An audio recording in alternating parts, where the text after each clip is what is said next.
या देवी सर्वभूतेषु मां शक्तिरूपेण संस्था नमस्तस्यै नमस्तस्यै नमस्तस्यै नमो नमः। स्वागत है आप सभी का मेरे YouTube चैनल पर। नवरात्रि के द्वितीय अध्याय की कथा। ऋषि बोले, प्राचीन काल में देवी देवता तथा दैत्यों में पूरे 100 वर्ष युद्ध होता रहा। उस समय दैत्यों का स्वामी महिषासुर था एवं देवताओं का इंद्र थे। उस संग्राम में देवताओं की सेना महाबली दैत्यों से हार गई। तब सभी देवताओं को जीतकर महिषासुर इंद्र बन बैठा। तब हारकर सभी देवता ब्रह्मा जी को अग्रणी बनाकर वहाँ गए जहाँ विष्णु तथा शंकर विराजमान थे। वहाँ पर देवताओं ने महिषासुर के सभी उपद्रव एवं अपने पराभाव आदि का पूरा वृत्तांत कह सुनाया। उन्होंने कहा कि महिषासुर ने तो सूर्य, अग्नि, पवन, चंद्रमा, यम तथा वरुण इत्यादि अन्य सभी देवी देवताओं के अधिकार छीन लिए हैं। स्वयं ही सबका अधिष्ठाता बन बैठा है। उसने सभी देवताओं को स्वर्ग से निकाल दिया है। महिषासुर महादुरात्मा है, उसके वध का कोई उपाय कीजिए। इस प्रकार मधुसूदन तथा महादेव जी ने देवताओं के वचन सुने। क्रोध से उनकी भौहें टेढ़ी हो गईं। तब भगवान विष्णु के मुख से एक महातेज प्रकट हुआ। इसी प्रकार ब्रह्मा तथा शंकर के मुख से तेज प्रकट हुआ। दूसरे इंद्र आदि देवताओं के शरीर से भी महान तेज प्रकट हुआ। सभी तेज मिलकर एक हो गए। वह तेज पुंज इतना उग्र था जैसे कि जलता हुआ पहाड़ हो। देवताओं ने देखा कि उसकी ज्वालाएं सभी दिशाओं में फैल रही हैं। जब वह एक हुआ तो नारी के रूप में आ गया। महादेव जी के तेज से उसका मुख हुआ, यम के तेज से उसके केश हुए, विष्णु के तेज से उस देवी की भुजाएं प्रकट हुईं, चंद्रमा से दोनों स्तन, इंद्र के तेज से उसका कटि प्रदेश, वरुण के तेज से जंगा व उरुस्थल, पृथ्वी के तेज से नितंबों का प्रादुर्भाव हुआ, ब्रह्मा के तेज से दोनों चरण, सूर्य के तेज से चरणों की अंगुलियों, वासुओं के तेज से हाथों की उंगलियां, कुबेर की तेज से नासिका का आविर्भाव हुआ, उसके दांत प्रजापति के तेज से दोनों कान उत्पन्न हुए। इसी प्रकार समस्त देवताओं के तेज द्वारा भगवती का प्रादुर्भाव हुआ। इस प्रकार सभी देवताओं के तेज पुंज से प्रकट हुई देवी को देखकर महिषासुर से पीड़ित समस्त देवता प्रसन्न हुए। महादेवी ने देवी को अपने त्रिशूल से शूल निकाल कर दे दिया। श्री विष्णु जी अपना सुदर्शन चक्र प्रकट करके दिया। वरुण ने शंख तथा अग्नि ने उन्हें शक्ति दी। मारुत ने उन्हें धनुष दिया और बाणों से भरपूर तरकस दिए। देवराजेंद्र ने अपने वज्र से वज्र पैदा करके दिया। फिर सहस्त्र नेत्र ने ऐरावत हाथी से घंटा दिया। यमराज ने काल दंड से दंड प्रदान किया। सागरपति ने रुद्राक्ष माला अर्पित की। ब्रह्मा ने कमंडल भेंट किया। सूर्य ने भगवती की रोमकूपों में अपनी किरणों की तेज प्रदान किया। काल ने तलवार और उत्तम ढाल अर्पण की। क्षीर सागर ने हार तथा कबीना पुराने होने वाले 2 वस्त्र भेंट किए। इसी प्रकार चूड़ामणि, दिव्य कुमंडल तथा 2 कड़े भी भेंट किए तथा चमकता हुआ अर्धचंद्र, सभी भुजाओं के लिए बाजूबंद, चरणों के लिए नूपुर और कंठ के लिए सर्वोत्तम कंठला भेंट की। इसी प्रकार सभी अंगुलियों के लिए जड़ित मुद्राएं प्रदान की।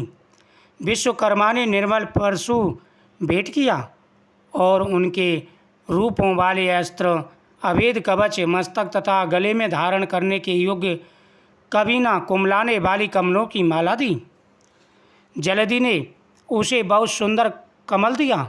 हिमालय ने वाहन के लिए सिंह एवं और भी अनेक प्रकार के रत्न भेंट किए। कुमेन ने सुरा से भरपूर पात्र दिया।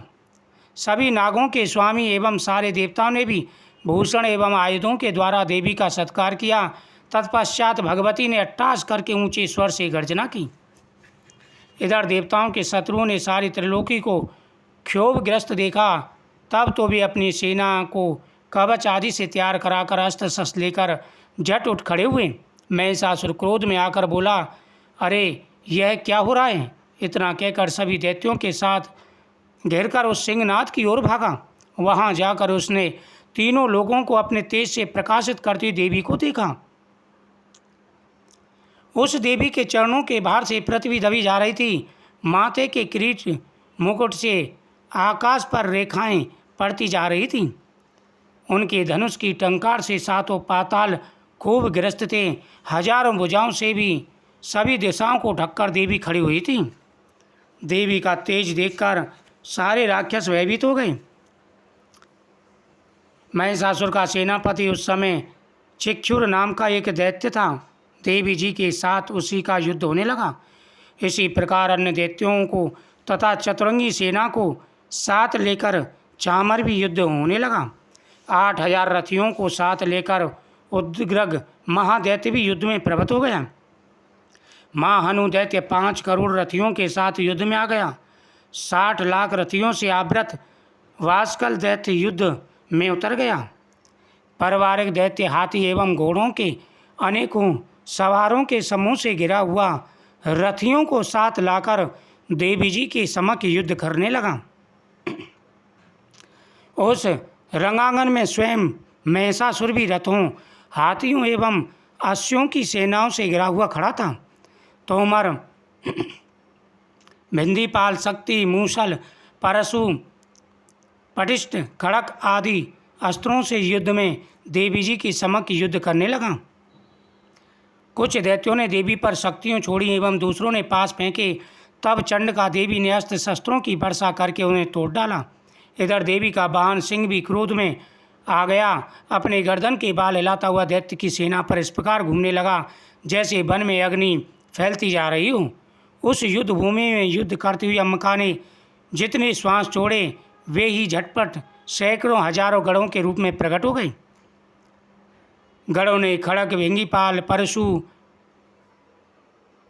आदि हथियारों से युद्ध करना प्रारंभ कर दिया। देवी जी की शक्ति से वृद्धि पाकर वे गढ़ दैत्यों का नाश करने लगे। तब देवी ने त्रिशूल, गदा और शक्तियों की वर्षा से तलवार आदि शस्त्रों से सैकड़ों महान असुर मार डाले। दूसरे कितने ही दैत्यों को घंटे की भयानक नाद से मूर्छित करके गिरा दिया। मरे दैत्यों का पास से बांधकर पृथ्वी पर घसीट डाला। कितने ही दैत्यों की भुजाएं कट गईं, कितने ही ग्रीवाएं छिन्न भिन्न हो गईं। कई दैत्यों के सिर कट गए, कुछ मध्य से विदीर्ण हो गए। कुछ दैत्यों की जंघाएं कट गईं, वह पृथ्वी पर गिर पड़े। कुछ दैत्यों को एक भुजा, एक आँख और एक पाँव वाला करके 2 टुकड़े कर डाले। मार मार के गिराए हुए रथी, हाथी, घोड़े एवं असुरों की लाशों के द्वारा जहाँ महायुद्ध हो रहा था वहाँ के पृथ्वी इस प्रकार भर गई, वहाँ पर आना जाना कठिन हो गया। सेना एवं असुरों के रुद्र बहने से रुद्र की बड़ी बड़ी नदियाँ बहने लगीं। जगदम्बा जी ने एक क्षण में ही दैत्यों की महती सेना का इस प्रकार नाश कर दिया जैसे लकड़ियों के बड़े बड़े ढेर को अग्नि जलाकर के राख कर देती है। देवी का वाहन सिंह अपने बालों को झटकाता हुआ, बड़ी गर्जना करता हुआ दैत्यों के शरीर से मानो प्राण ही चुन रहा हो, इस प्रकार घूमने लगा। देवी जी के उन गढ़ों ने महाअसुरों के साथ बड़ा भयंकर युद्ध किया, जिससे देवता प्रसन्न होकर आकाश से पुष्पों की वर्षा करने लगे। इति श्रीमद्भागवत द्वितीय अध्याय समाप्त हुआ। श्रीमद् देवी भागवत के द्वितीय अध्याय की कथा श्रवण करने से सभी प्रकार की मनोकामनाएं पूरी हो जाती हैं, धन बढ़ता है, सुख और समृद्धि बढ़ती है, जीवन में आ रहे सारे कष्ट दूर हो जाते हैं। जय जयकार करो माता की, आओ शरण भवानी की, एक बार सब प्रेम से बोलो जय दुर्गे महारानी की। पहली देवी शैलपुत्री, किए बैल पर सवारी, अर्धचंद्र माथे पर सोए, सुंदर रूप मनोहारी। लिए कमंडल फूल कमल की और रुद्राक्ष की माला, हुई दूसरी ब्रह्मचारिणी, करे जगत में उजाला। जय माता दी।